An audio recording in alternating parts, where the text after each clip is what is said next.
Bismillahirrahmanirrahim. Alhamdulillahirabbil alamin. Ar-Rahmanir-Rahim. Maliki yaumiddin. Wassalatu wassalamu ala asyrafil anbiya'i wal mursalin wa ala alihi wa sahbihi ajma'in. Allahumma shalli ala sayyidina Muhammad tibbil qulubi wa dawaiha wa sihhatil abdani wa shifaiha wa nuril absar wa dhiyaiha wa qutil arwah wa ghizaiha wa ala alihi wa sahbihi wa barik wa sallim. Rabbi shrah li sadri wa yassir li amri wahlul 'uqdatan min lisani yafqahu qawli wa saddid lisani wahdi qalbi bihaqqi sayyidina Rasulillah sallallahu alaihi wa ala alihi wa sahbihi wa baraka wa sallam wa fa'al kadzalika bi ahbabi abadan ya rabbal alamin.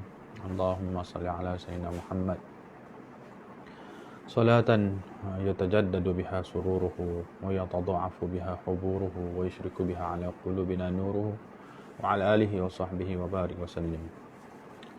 Namaina ta'alluma wa ta'lim wa tazakkura wa tazkir wa naf'a wal intifa' wal ifadata wal istifadata wal hasa ala tamassuki bi kitabillah wa sunnati rasulillah wa du'a ila al-huda wa dalalata ala al-khair ibtigha' wajhillahi wa mardatihi wa thawabih wa qurbih subhanahu wa ta'ala. Subhanallah walhamdulillah wa la ilaha illallah wallahu akbar wa la hawla wa la quwwata illa billahil aliyyil azim.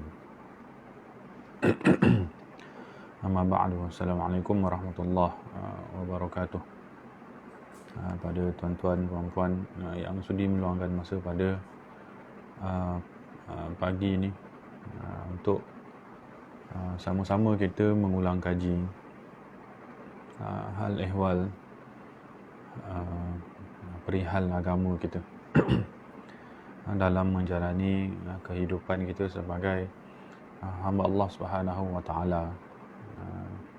Yang kita tahu keberadaan kita di dunia ini adalah keberadaan yang sementara. Maksudnya tidak ada dalam hati kita ni keyakinan yang mengatakan kita akan kekal di dunia selama-lamanya. Kita akan berada di dunia ini, tidak berpindah ke mana lain, ke tempat lain pula selepas ini. Tidak ada. Tak ada orang Islam yang beriktikad sebegitu. Jadi kita dengan keimanan bahawa akan adanya hari akhirat. Maksudnya perjalanan di dunia ini, keberadaan kita di dunia ini akan terhenti, lalu kita berpindah ke dunia yang baru.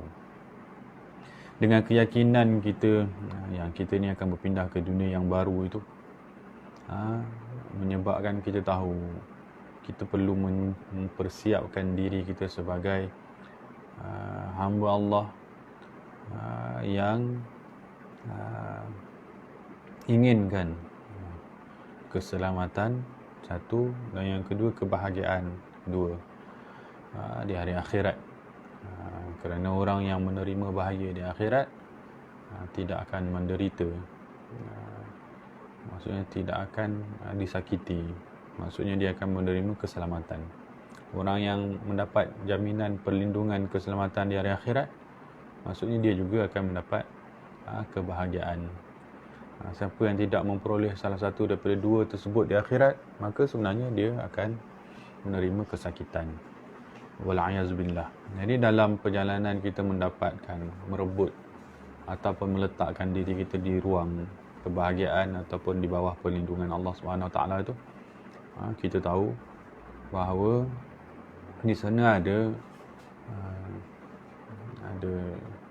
perkara yang perlu kita usahakan. Dan kalau kaya di dunia perlukan usaha, kaya di akhirat juga perlukan usaha.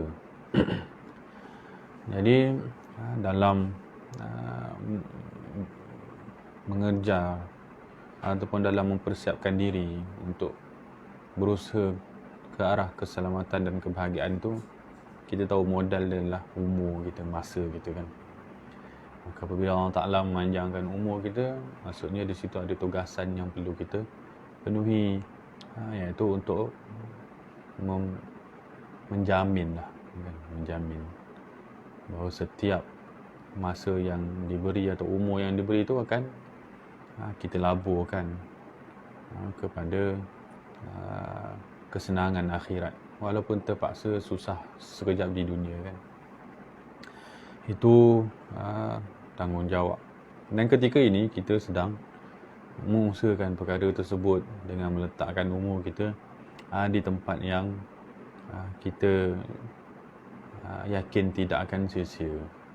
Kita yakin ianya tidak akan sia-sia, insya-Allah. Saya jawab salam pada semua yang telah memberi salam di bahagian komen dengan lafaz Waalaikumsalam warahmatullahi wabarakatuh. Di sini ada Puan Nurizita, ada Puan Ashlia, ada Puan Nurhayati, ada Puan Siti Hajar, ada Puan Hamimah. Ahlan wa sahlan wa marhaban bikum. Terima kasih kerana sudi meluangkan masa pada pagi ini dengan Kubak Center untuk sama-sama kita sambung pengajian kita membaca kitab 40 hadis cinta. 40 hadis cinta. Alhamdulillah. 40 hadis cinta pada kecintaan Allah terhadap hamba-Nya, wasilah dan tanda-tandanya.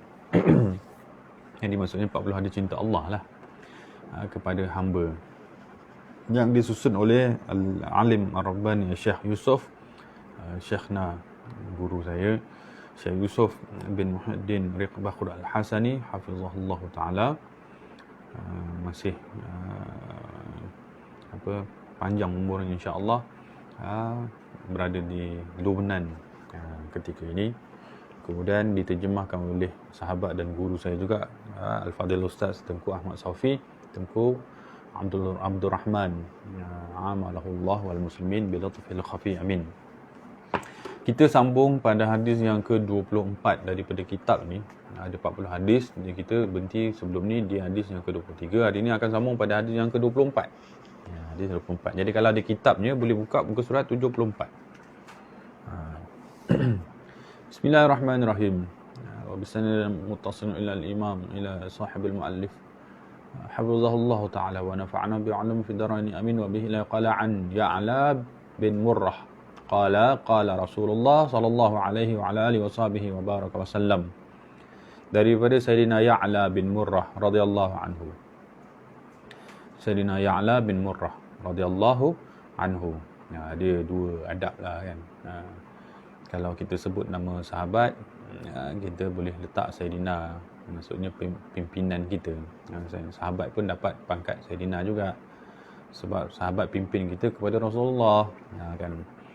Kalau zaman kita ni kita panggil doktor, sebab kita menghormati doktor, maksudnya doktor, pangkat doktor dalam pendidikan akademik kan. Kita tak panggil nama, kita panggil doktor pangkat, sebab kita menghormati ilmu dia kan. Jadi doktor sekian-sekian, ataupun siapa-siapalah yang berpangkat kita akan panggil pangkat, sebab menghormati kedudukan. Sahabat juga ada kedudukan dia, yang ni boleh letakkan Sayyidina. Mereka adalah pimpinan kita, mereka adalah pemimpin kita, yang memimpin kita kepada Rasulullah sallallahu alaihi wa ala alihi wasallam. Jadi ketika kita menyebut nama sahabat, kita iringi dengan nama, kita dahului dengan nama Sayyidina kan. Ketika kita menyebut nama, kalau kita menyebut gelaran Sayyidina, kita dalam hati kita ada keyakinan bahawa kerana dia kita bertemu dengan Rasulullah.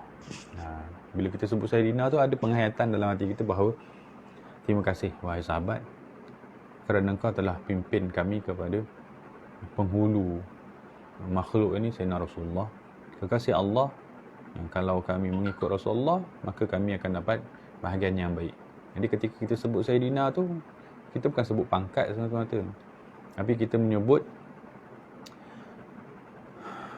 kita menyebut rasa terima kasih, kita menyebut penghargaan kita kepada mereka, para sahabat. Kemudian setelah disebut namanya Sayyidina Ya'la bin Murrah atau siapalah nama-nama sahabat yang lain, maka kita iringi pula dengan radhiyallahu anhu. Itu adab dalam menyebut nama sahabat dan orang soleh. Radhiyallahu anhu. Moga Allah Ta'ala meridai mereka. Kerana mereka telah meridai Allah dalam kehidupan mereka, maka semoga Allah Ta'ala meridai mereka. Jadi itu doa daripada kita, umat, kepada mereka yang telah berjasa dalam kehidupan kita dan dalam agama ni juga. Jadi kita sebut radhiyallahu anhu dengan penghayatan juga, bukan dia sebut begitu saja kan. Kalau mereka meredai Allah dalam kehidupan lalu, diangkat nama mereka sehingga ke hari ini, maka kita juga ingin kedudukan yang sedemikian dalam kehidupan kita. Kita nak juga disebut nama kita setelah kita mati dengan sebutan yang baik, dan diperpanjangkan sebutan nama kita tu dengan sebutan yang baik itu sehingga ke akhirat. Jadi sahabat ni ketika kita sebut radhiyallahu anhu, maka kita sedang menyebut tentang perjalanan kehidupan mereka yang redha kepada Allah, lalu Allah Ta'ala menganugerahkan kemuliaan kepada mereka yang disebut nama mereka. Setiap kali disebut nama mereka, disebut dengan kebaikan. Subhanallah. Jadi kita nak juga tu. Jadi kita belajar dari hanya sebutan radhiyallahu anhu saja, bahawa kita akan dapat kedudukan yang sama kalau kita ada kehidupan seperti mereka. Dan kehidupan mereka bukan kehidupan materialistik. Maksudnya bukan ukuran kebaikan kehidupan mereka adalah ukuran materialistik. Bukan. Ukuran kebaikan hidup mereka, maksudnya ketinggian kehidupan mereka tu, ukurannya adalah penghayatan hati tu. Allah Ta'ala tak nilai zahir kan, miskin ke, kaya ke, atau putih ke, tak putih ke kan, atau muda ke, berusia ke. Allah Ta'ala nilai hati tu. Jadi siapa saja yang mulia itu di sisi Allah, itu kerana hatinya meredai Allah dalam kehidupan. Maka ketika sebut nama mereka, sebut radhiyallahu anhu. Kalau sebut nama orang soleh, sahabat, sebut rahimahullah. Okey. Kemudian beliau berkata, beliau ni Sayyidina Ya'la tadilah menyebut siapa? Menyebut apa? Kata Rasulullah sallallahu alaihi wa alihi wasallam. Ni kalau sebut nama Rasulullah ada selawatlah kan. Sebutan ni walaupun meletihkan tapi menguntungkan. Dia jangan tinggalkan. Kan. Letihlah nak sebut Rasulullah sallallahu alaihi wasallam kan. Kalau baca buku tu kan nak type sallallahu alaihi wasallam panjang sampai buat ringkasan SAW. Jadi kita yang baca pun kadang Rasulullah SAW juga. Malas sebut panjang-panjang. Kan. Zaman sekarang ni orang tulis apa? Rasulullah dalam kurungan sila berselawat. Tulis aje lah sallallahu alaihi wasallam tu kan. Dapat pahala tau. Yang tulis dapat pahala, bukan suruh orang lain. Yang tulis sallallahu alaihi wasallam tu dapat pahala. Tulis kan. Sebab situ ada kebaikan. Perkara yang meletihkan kita di dunia dalam hal ehwal agama tu tak pernah merugikan. Tak pernah merugikan. Sentiasa orang akan dapat bahagianya di akhirat. Kerana kita ada Tuhan yang sangat menghargai walau sekecil kebaikan yang kita rasa kecil tu. Kan. Kecil ni kebaikan ni. Sallallahu alaihi wasallam sebut je kan, atau tulis je SAW tu. Subhanallah. Jadi jangan rasa sia-sia. Jangan rasa sia-sia. Allah, letihlah nak buat kan. Macam anak-anak kecil lah, suruh buat benda baik pun kadang-kadang dia merungut kan. Jadi tu anak-anak kecil. Kita orang dewasa tak boleh lah. Kita kena tunjuk contoh kepada anak-anak kecil bahawa susah payah di dunia untuk agama ni perkara yang menguntungkan. Tapi kalau orang dewasa sentiasa menzahirkan letih dalam hal urusan agama, alamak, budak-budak nak belajar benda apa? Kita kena faham zaman, kita kena hayati realiti kita. Yang zaman ni orang dewasa yang berjiwa kanak-kanak sedang mengajar kanak-kanak jadi dewasa. Kan? Orang dewasa berjiwa kanak-kanak, tak nak susah, nak senang je. Lepas tu nak ambil jalan mudah. Itu orang dewasa berjiwa kanak-kanak lah tu kan. Dia sedang ajar kanak-kanak jadi dewasa. Kamu nanti kalau kerja biar gaji yang besar-besar kan. Kenapa? Kalau gaji besar boleh beli apa yang kamu nak. Kan jiwanya itu ajaran yang salah. Kamu nanti kalau dah kerja nanti cari gaji gaji tetap kan. Kalau kamu tak ada gaji tetap nanti susah nanti. kan, apa tu, apa nanti takut putus nanti duit belanja nanti.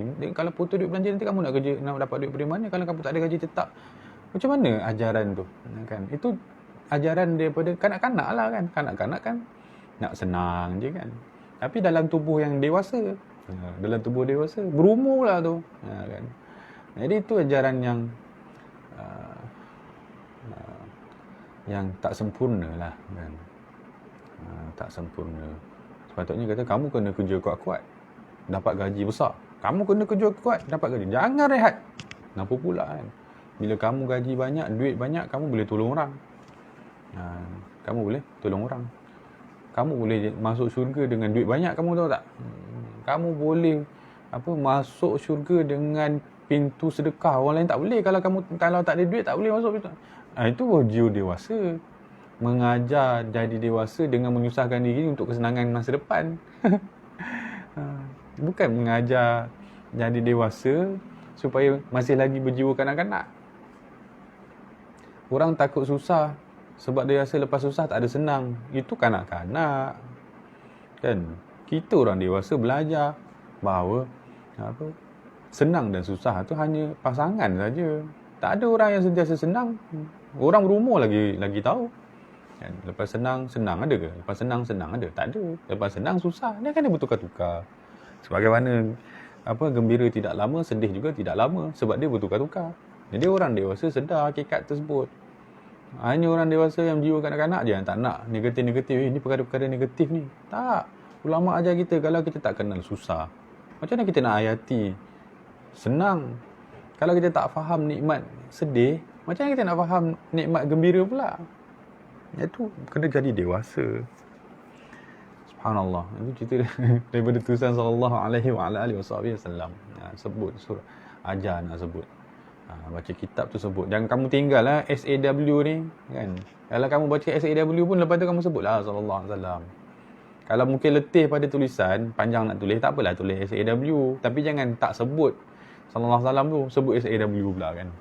Rasulullah SAW. Tulis je SAW, sebut penuh kan. Tak apa tulis SAW. Sebab zaman dulu lama pun ada juga tulis singkatan tu sebab nak jimat pen kan. Nak jimat dakwat kan. Walaupun sebagai ulama kata makruh lah kan. Tapi dia bukannya dia ringkaskan tanpa sebut, dia ringkaskan tulisan saja, sebutan tak ringkas. Jadi kita pun belajar sallallahu alaihi wasallam tu. Boleh. Kemudian apa yang Rasulullah sebut? Rasulullah kata di sini, Sayyidina Husainun minni wa ana min Husain. Husainun minni wa ana min Husain.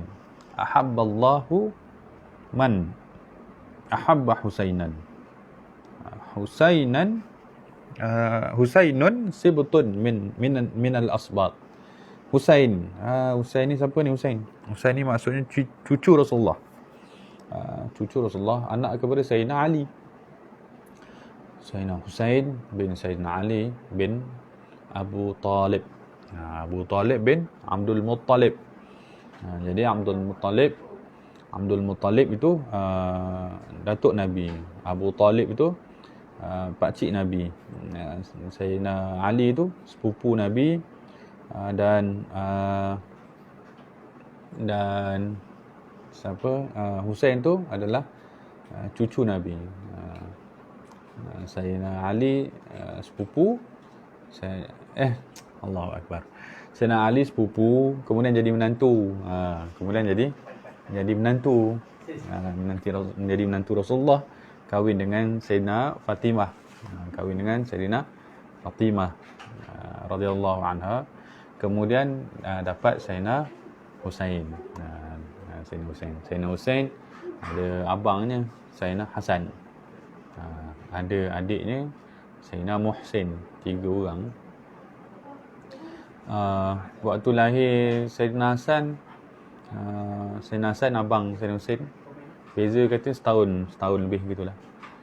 Umur mereka tu. Rasulullah tanya pada Sayyidina Ali, kamu nak bagi nama apa pada anak kamu ni? Kan? Tu adab seorang datuk. Dia tak boleh terus namakan cucu dia. Dia hak namakan cucu ni ayah. Jadi dia tanya pada ayah ni, apa nama kamu nak bagi, kan. Dia ayah yang decide lah, kan. Adab tu, kan. Sayyidina Ali kata, saya nak namakan dia dengan harbun, maksud perang. Nama gagah lah, kan. Nama perwira zaman dulu tu, nama pejuang-pejuang tu harbun, asadun, kan. Nama yang garang-garang lah. Istilah ni makna tu nama perwira lah, nisbah perwira. Kemudian Rasulullah kata, namakanlah dia dengan Hasan, maksudnya baik. Rasulullah cadang, bukan paksa tu, cadang. Tapi Sayyidina Ali faham, kalau datang daripada Rasulullah tentulah baik. Satu, kalau datang daripada Rasulullah yang mana berumur, tentulah baik juga, kan. Jadi orang atau datuk ni dia cadang, Tapi bila cadang, maksudnya adalah pertimbangan baik yang telah dibuat. Jadi sang ayah patut pertimbangkan juga kalau datang cadangan nama daripada orang lain. Dipertimbangkan, lalu barulah namakan anak dia. Tapi Sayyidina Ali adab tinggi dan sangat percaya kepada Rasulullah bahawa apa saja datang Rasulullah tu baik, maka terus namakan. Baik Rasulullah, saya namakan anak ini dengan nama Hasan, anak pertama tu. Kemudian lahir anak kedua. Anak kedua ialah Sayyidina Husain ni. Jadi ketika lahir anak kedua ni, maka Rasulullah tanya sekali lagi, kamu nak namakan anak kamu ni dengan nama apa, kan. Sayyidina Ali ni still lagi dengan dia punya semangat dia, kan, radhiyallahu anhu. Dia kata, Rasulullah, saya nak namakan bayi yang kedua ni, anak kedua ni dengan nama Harbun. Nama sama, nama dulu, Harbun juga. Jiwa pejuang, kan. Sebab di sisi dia, jiwa pejuang tu lah bagus untuk agama, kan. Kemudian Rasulullah kata, namakanlah dia dengan nama Husain. Tadi Hasan, yang ni Husain. Jadi dia terima terus. Dia kata, baik Rasulullah, saya namakan anak dia dengan nama Husain. Kemudian lahirlah anak ketiga, baby ketiga, adik kepada Sayyidina Husain.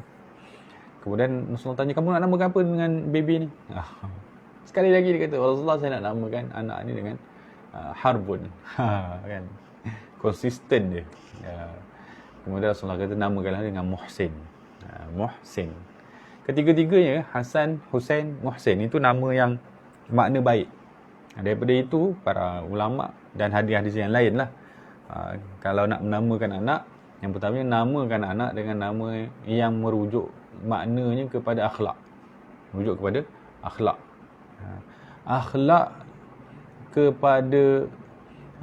ni jiwa, kan. Nama yang boleh membesarkan jiwanya dengan perkara-perkara yang mulia. Yang mana nama mulia ni, nama yang mulia pada makna akan datangkan kemuliaan pada jiwa. Tapi kemuliaan pada jiwa tu bukan pada sedapnya telinga tu, kan. Tapi kepada Allah dan agama, kemudian kepada ibu bapa. Sebab anak, ketika kita melihat mereka dari pandangan hati kita, kita sedang melihat kunci syurga kita. Kalau kita memandang anak dari sudut maknawi, kita pandang anak, dia bukan manusia biasa tau. Dia bukan manusia biasa. Anak ni, dia adalah manusia yang boleh menyelamatkan kita ke syurga. Maksudnya boleh selamat, boleh jadi sebab kita masuk syurga. Anak ni istimewa sangat. Memang, yalah, dia bukan sekadar kegembiraan hati, dia adalah tentang keselamatan kita di masa hadapan. Yang mana dia boleh jadi penyambung kepada apa yang kita buat hari ni. Yang mana dia boleh menyebabkan kita dapat pahala free. Duduk saja dapat passive income pahala. Dia boleh menyebabkan kita yang lemah, maksudnya kita yang mungkin di dunia ni amalnya mungkin banyak kecuaiannya, tapi di akhirat dia boleh jadi asbab kita dimasukkan ke syurga. Dan ada hadis Nabi, dipanggil seorang pemuda yang hafizul Quran. Hafiz tu bukan maksudnya dia hafal saja, maksudnya dia jaga Al-Quran tu. Zahir dengan jiwanya tu adalah jiwa Quran, dan zahirnya adalah zahir Quran.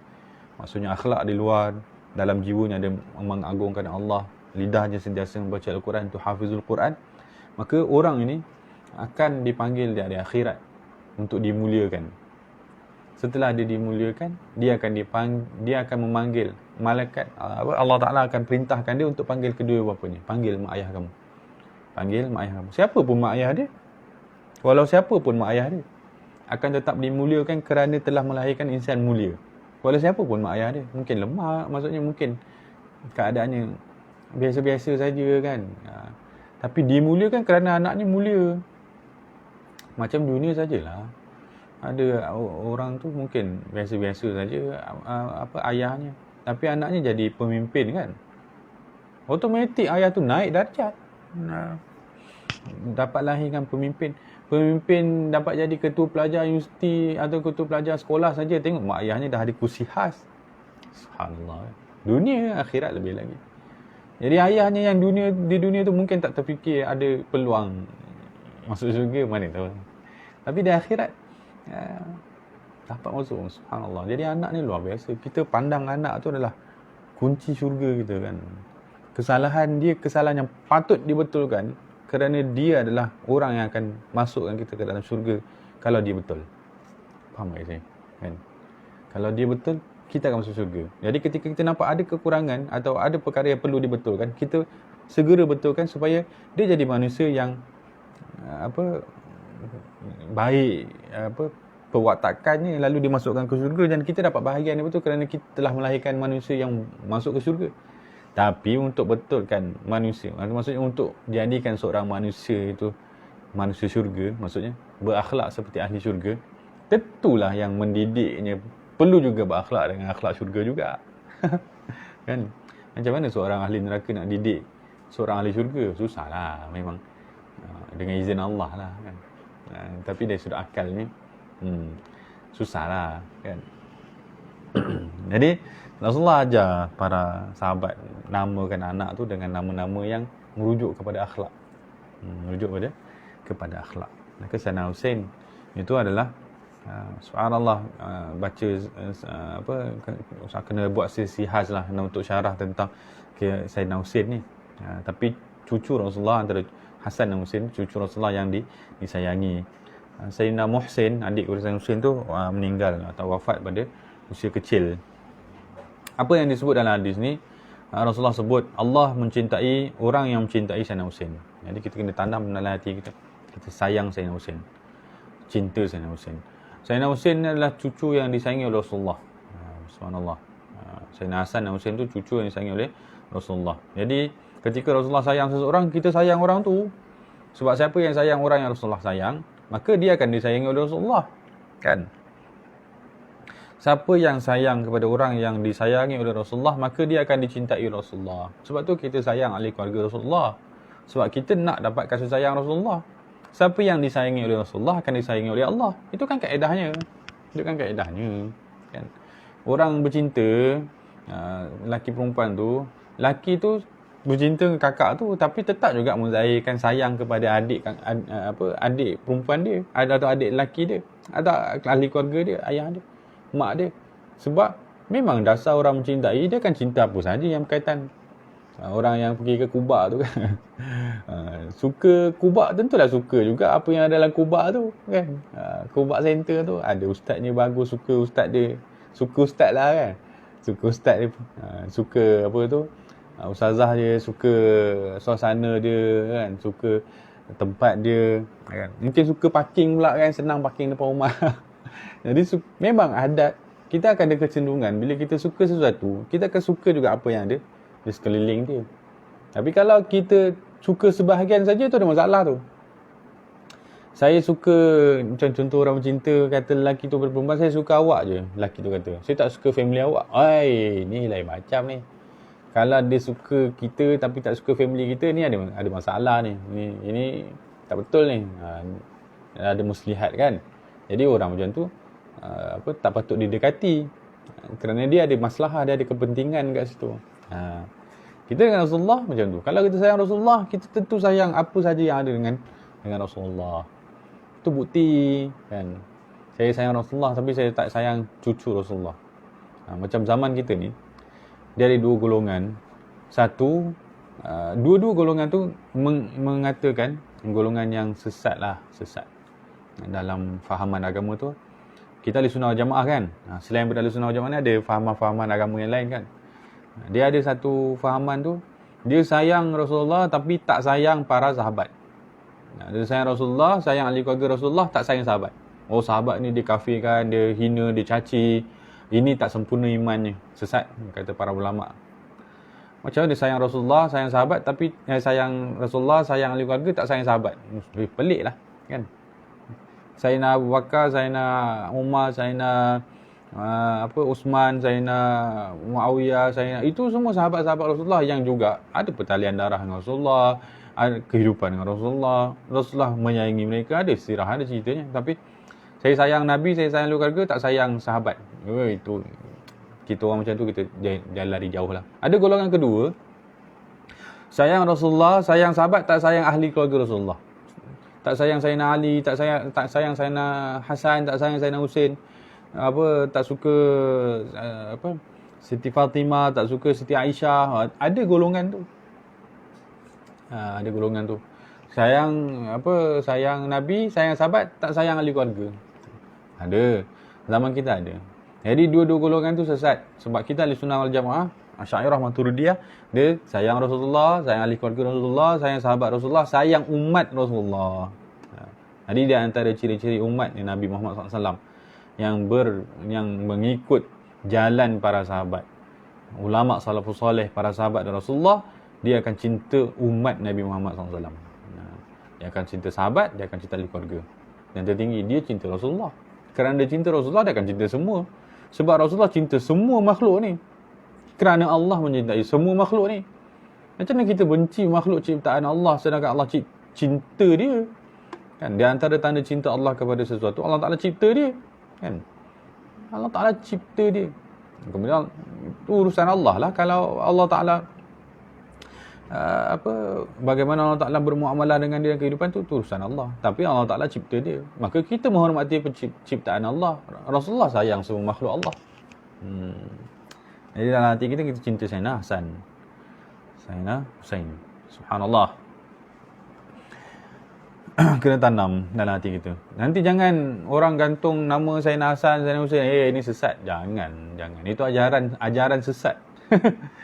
Kalau ada orang gantung nama Sayyidina Hasan, nama Sayyidina Husain, nama Abu Bakar, nama Sayyidina Umar, itu belum tentu sesat. Boleh jadi cinta sejati sebab Rasulullah ada sebut, siapa cintai Husain, maka cintai Allah Ta'ala, cintai dia. Kan? Sayyidina Husain merupakan sibt ataupun cucu Rasulullah daripada sekalian sibt. Kata sibt maksudnya orang yang memiliki keturunan yang ramai. Maksud Sayyidina Husain ni ada ramai zuriat. Daripada Sayyidina Husain, kalau zaman kita ni ada disebut istilah Ahlul Bait kan. Ahlul Bait itu istilah. Ahlul Bait itu maksudnya ahli keluarga Rasulullah. Maksudnya ahli keluarga itu zuriat Rasulullah. Ada dalam tubuh mereka darah Rasulullah SAW.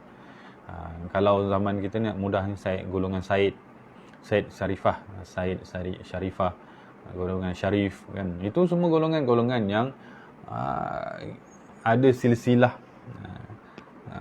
darah dengan Rasulullah SAW. Jadi hati-hatilah. Kalau jangan ada salah adab kita dengan mereka. Keterangan di sini panjang lah syarah ni.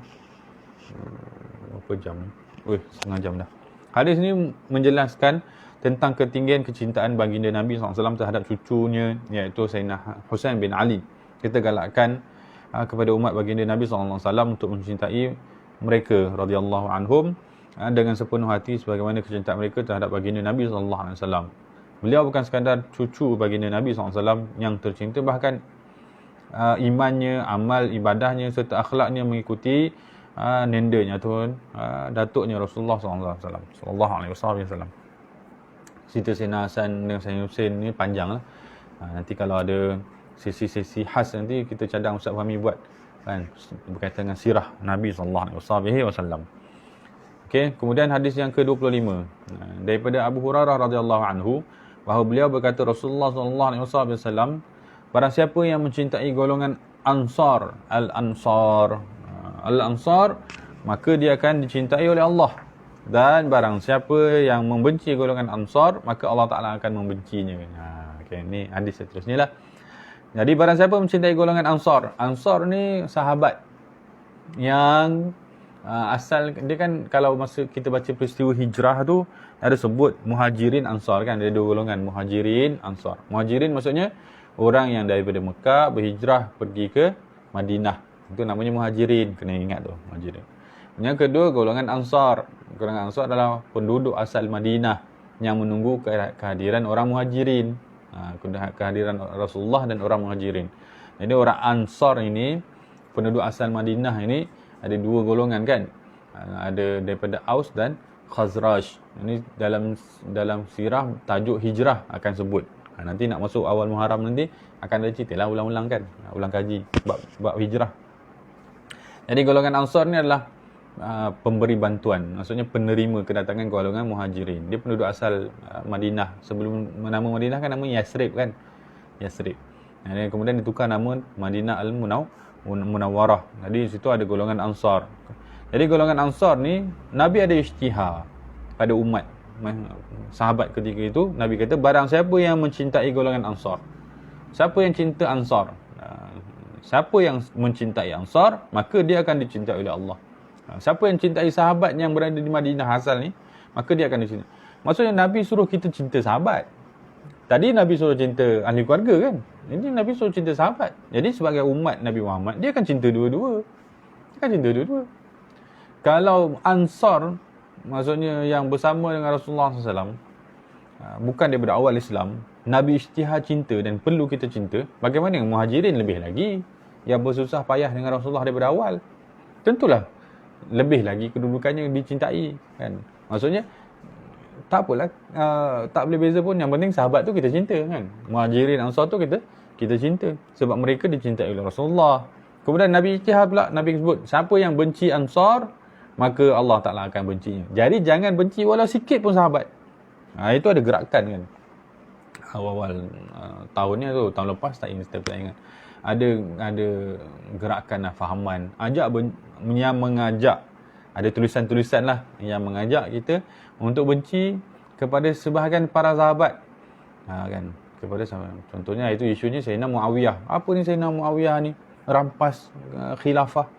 Sepatutnya khulafah Rasyidin ni diteruskan bla bla bla. Kemudian Sayyidina Muawiyah guna tik-tik kotor. Itu ucapan-ucapan yang bakal mengguris hati Rasulullah SAW. Maka hati-hati daripada menyebut perkataan-perkataan tersebut. Sebab tu ulama tak bagi kita isu-isu halus dalam kehidupan para sahabat.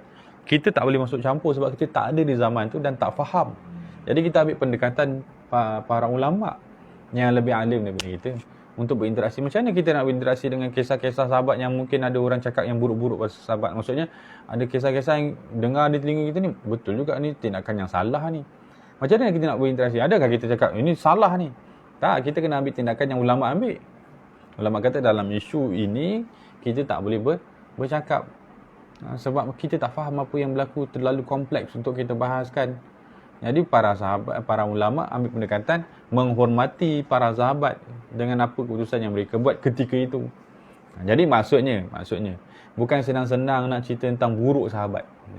Kalau kita ada dengar sahabat, ada buruk sahabat yang ada di telinga kita betul lah perangai ni perangai buruk lah sahabat ni, betul ke sahabat buat macam ni? Kalau kita dengar itu, pertamanya kita kena cepat-cepat hilangkan. Yang kedua, kita kena pergi sahkan semula, betul ke apa yang kita dengar tu? Zaman kita ni orang baca buku banyak tapi mengaji kurang. Kesan dia jadi salah faham banyak lah. Siapa yang nak sahkan apa yang dia baca tu betul kalau dia tak bertanya semula kepada orang yang tahu? Jadi sebabkan banyak sangat tulisan di Facebook daripada sumber mana pun kita tak tahu. Jadi orang pula lah memang malas nak ambil tahu, maksudnya nak mengaji, nak sahkan, terima sajalah kan. Itu jadi tersebar berita-berita palsu banyak sebab kita tak ada sumber ataupun kita tak rajin nak sahkan semula. Nak pula tanya kat ustaz tak balas pula. Ustaz pun sibuk jawab soalan kan. Masya-Allah.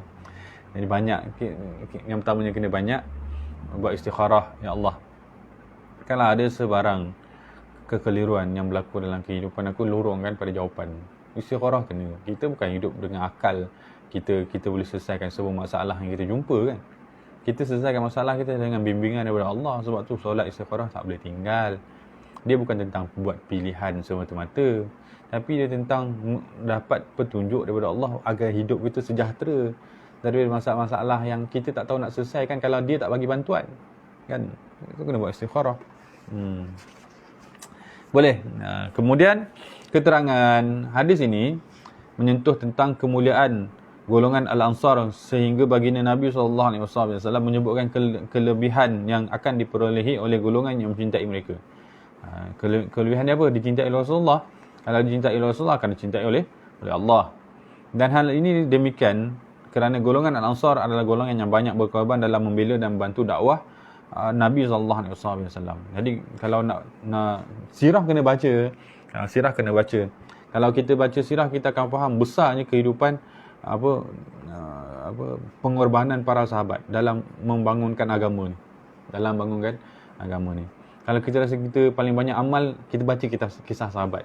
Kita akan tahu kita punya kehidupan kita sikit je. Kan? Kalau kita rasa kita bagi banyak, kita baca kisah sahabat. Sahabat tu bagi sampai tak ada apa yang tinggal. Kita bagi banyak, tapi banyak lagi yang kita tinggalkan kan. Yang kita bagi, kalau nak banding yang kita simpan, tu lebih banyak daripada yang kita bagi. Jadi yang kita bagi tu tak banyak.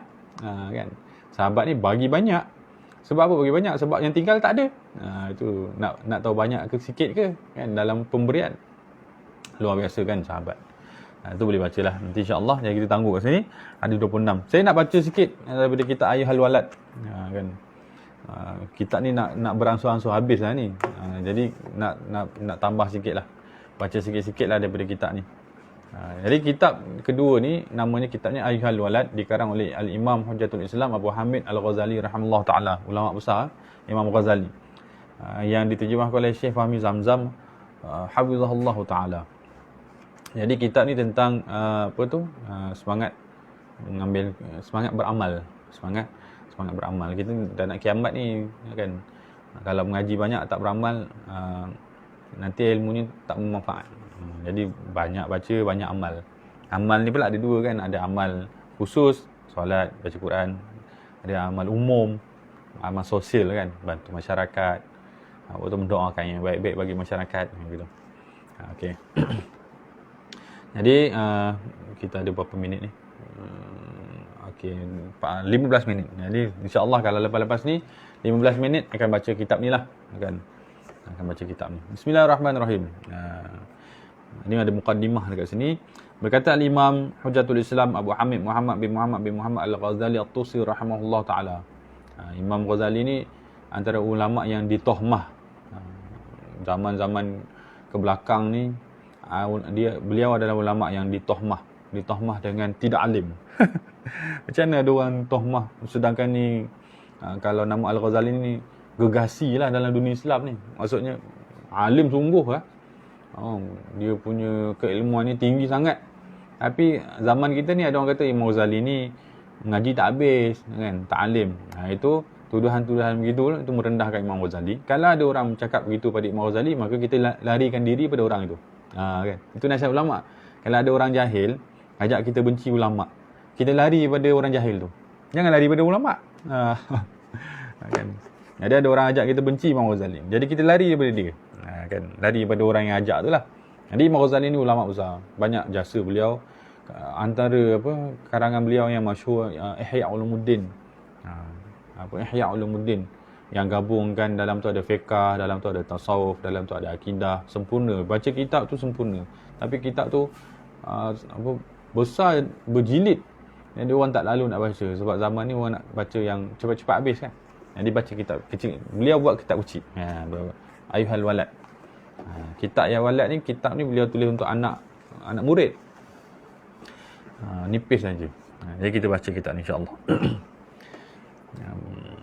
Baca kitab banyak untuk amal banyak lah kan. Niat kita baca kitab ni untuk menambahkan semangat kita beramal. Tambah semangat amal. Jadi beliau kata sini, wahai anakku yang tercinta dan kekasih yang mulia. Ini ucapan beliau dalam buku ni, dia akan ulang banyak kali. Anakku yang tercinta, anakku yang tercinta. Sebab nak bagi nasihat, kena ada kasih sayang. Ayah, mak nak bagi nasihat pada anak, kena ada kasih sayang. Sebab nasihat yang datang dengan diiringi ataupun yang datang dengan kasih sayang, itu nasihat yang akan jadi masuk dalam jiwa sebati. Nasihat yang datang dalam keadaan benci, itu buat mudarat. Guru nak nasihat murid, jangan ada benci. Kan? Sahabat nak nasihat sahabat, jangan ada benci. Ustaz nak nasihat pada madu, jangan benci. Kan? Sebab nasihat yang datang dengan benci tidak ada rahmat. Nasihat yang datang dalam keadaan rahmat ni, nasihat yang datang dalam keadaan dicintai. Di luar nasihat tu dengan rasa sayang. Macam ibu nak anak jadi baik supaya boleh jadi orang baik di masa depan. Dia marah anak dia hari ni bukan marah sebab benci, kan ibu-ibu, perangai ibu kan. Anak tu nakal-nakal tu kan. Dia marah anak dia nakal tu bukan sebab dia benci, sebab dia nak anak dia jadi baik hari ni untuk jadi baik esok. Kan ibu punya karakter tu kan begitu. Jadi anak tu menghayati kasih sayang ibu tu. Jadi dia tahu mak dia nasihat dia bukan sebab mak dia benci dia. Mak dia nasihat dia untuk dia jadi lebih baik esok. Dengan mak dia betulkan dia hari ni. Sama. Kalau kita nak beri nasihat kepada seseorang, bukan nasihat kita tu datang dalam keadaan kita benci dia buat buruk. Tak. Kita benci dia tu. Kita cuma benci keburukan dia tu saja. Dan kita betulkan dia bukan sebab kita nak tunjuk diri kita soleh. Kita betulkan dia supaya dia jadi lebih baik esok, supaya kita dapat manfaat juga bila dia baik. Iaitu kalau dia masuk syurga, dia boleh tarik kita. Kan? Itu. Jadi datang nasihat dalam keadaan kasih sayang. Wahai anakku yang tercinta. Itu syarat. Nak bagi nasihat mesti ada sayang. Jadi ibu sebelum nak marah, anak tarik nafas dulu kan. Tarik nafas dulu. Nak marah suami pun macam tu kan. Tarik nafas dulu. Fikiran dalam, ni marah ni benci ke marah sayang kan. Boleh ke marah suami? Marah tak boleh lah, nasihat boleh lah. Kan? Nasihat pun jangan nasihat dengan perkataan-perkataan yang buruk kan. Merendah-rendahkan suami tu, tak pernah bagi kebaikan pun. Nambah pula kalau memang ada ego pula suami tu kan. Jadi nasihat dengan kasih sayang. Kalau nasihat dengan kasih sayang, apa pun perkataan yang dipilih, walaupun menghiris-hiris hati tu, tetap akan diterima insya-Allah. Mujarab dah. Mujarab dalam dunia tarbiyah ulama. Kadang guru tarbiyah murid dengan perkataan-perkataan yang menghiris hati. Tapi murid tahu guru bagi nasihat kerana kasih sayang. Sebab tak ada kepentingan pun antara guru dengan murid kecuali hanya untuk kebaikan. Jadi murid tahu guru dia bagi nasihat untuk kasih sayang, maka diterima walaupun menghiris hati. Sabarlah anak dengan parent tahu kan, mak bagi nasihat tu dengan perkataan yang kadang-kadang kasar lah kan, bunyi dia kan. Kamu nak duduk dalam hutan ke apa kalau kamu tak baca buku? Setengah saya pernah dengar dulu lah kan. Anak mak dia makan, kamu tak belajar ni, nak duduk dalam hutan. Mak, bahasa mak dia kan kasarlah bunyi, tapi tahulah anak tu belajar untuk kesenangan masa depan kan. Perkataan mak tu pilih tu untuk kesenangan masa depan. Anak tu pun belajarlah. Perkataan tu tahu keikhlasan ibunya kan. Jadi apa disebut di sini? Wahai Allah, semoga Allah Ta'ala telah memanjangkan umurmu dalam berbuat taat kepadanya, dan semoga Allah Ta'ala memudahkan bagimu untuk mengikuti jalan para kekasihnya. Itu ucapan. Jadi Imam Ghazali ni tengok adab dia. Subhanallah. Dia sebelum nak sampaikan nasihat tu buat apa? Doa dulu. Doa dulu. Subhanallah. Wahai anakku yang tercinta dan kasih yang mulia. Itu dah seruan tu. Maksudnya nak bagi nasihat. Tapi sebelum bagi nasihat, semoga Allah Ta'ala memanjangkan umurmu dan berbuat taat kepadanya. Dan semoga Allah Ta'ala memudahkan bagimu untuk mengikuti jalan para kasihnya. Doa dulu. Parent, adab nak nasihat anak. Doa dulu. Kan? Jangan marah dulu. Sebab tu, dahulukan akal berbanding emosi. Semoga sebelum pergi direct pada nasihat yang nak disampaikan tu, doa baik dulu, tarik nafas. Sebab tu kena tarik nafas. Sebelum marah tu tarik nafas. Tarik nafas. Kan? Pun dah pun cakap, semoga Allah Ta'ala jadikan kau insan yang baik. Mak dia benda cakap ni. Kan? Adab macam tu. Amal lah. Jadi Imam Ghazali kata, semoga Allah Ta'ala memanjangkan umurmu dalam berbuat taat kepadanya. Maksudnya boleh doa panjang umur. Boleh doa panjang umur. Jangan kata tak boleh pula. Boleh doa panjang umur. Tapi panjang umur yang mesti tujuan dia untuk buat taat. Kerana niat kerana tujuan kita adalah tujuan taat pada Allah. Tujuan kita diciptakan adalah tujuan taat. Jadi kalau lagi banyak umur, lagi banyak taat, lagi kena minta lah kan. Memang kita tahu kita